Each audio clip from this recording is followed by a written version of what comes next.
Arachi awasili Urusi kwa ajili ya mazungumzo na Rais Putin.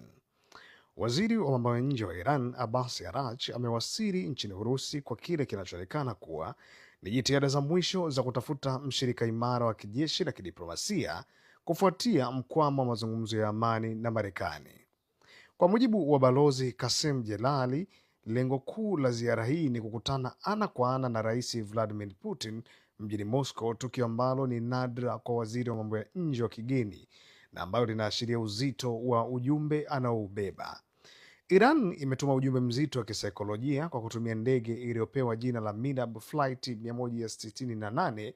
Jina hili ni kumbukizi ya watoto waliouawa katika shambulio la hivi karibuni la Marekani na Israeli dhidi ya shule katika mkoa wa Hormozgan. Kwa kutumia jina hili kama ziara ya kidiplomasia, Iran inataka kuonyesha ulimwengu na hasa Urusi kuwa inafanya mazungumzo ikiwa na majeraha ya vita na kwamba haitakubali masharti yanayodhalilisha utu wa raia wake. Ndani ya saa 72, Arachi amefanya mazungumzo ambao wachambuzi wanaita diplomasia ya shasumli, ambapo ya kwanza ni Oman mara nyingi hutumika kama daraja la siri la mawasiliano kati ya Tehran sambamba na Washington, ambapo kurejea kwake huko kuna ashiria kuwa huenda kulikuwa na ujumbe wa dakika za mwisho kutoka kwa utawala wa Rais Trump ambao ulihitaji majibu ya haraka. Lakini Islamabad, Pakistan, kurejea Pakistan kwa mara ya pili ndani ya siku tatu kunaonyesha kuwa mkwamo wa duru ya pili ya mazungumzo ya amani ni mbaya zaidi kuliko ilivyodhaniwa, na huenda Pakistan inashindwa kutoa dhamana ya usalama au masharti ambayo Iran inahitaji.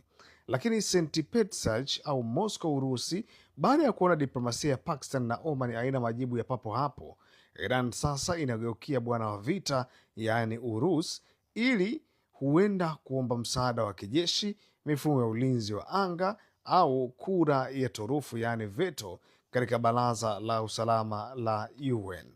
Kukutana na Putin moja kwa moja kunatoa picha kuwa Iran imechoka na washenga, yaani mediators, na sasa inataka mkataba wa moja kwa moja wa ushirikiano wa kimkakati. Huenda ajenda zikawa ulinzi wa anga, yaani kupata mifumo ya kisasa ya S-400 na S-500 ili kuzuia mashambulizi ya Israel na Marekani.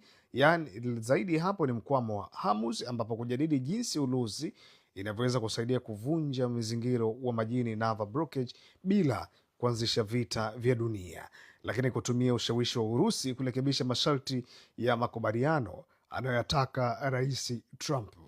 Ukimya wa Iran kuhusu sababu za kurejea Pakistan na Oman unazua hofu kuwa hali ya usalama katika mlango bahari wa Hormuz inaweza kubadilika ghafla ikiwa mazungumzo ya Moscow hayataleta suluhu ya haraka. Endelea kufuatilia zaidi, tuendelee kukupa update ya nini kinajiri ndani ya mipaka ya Mashariki ya Kati.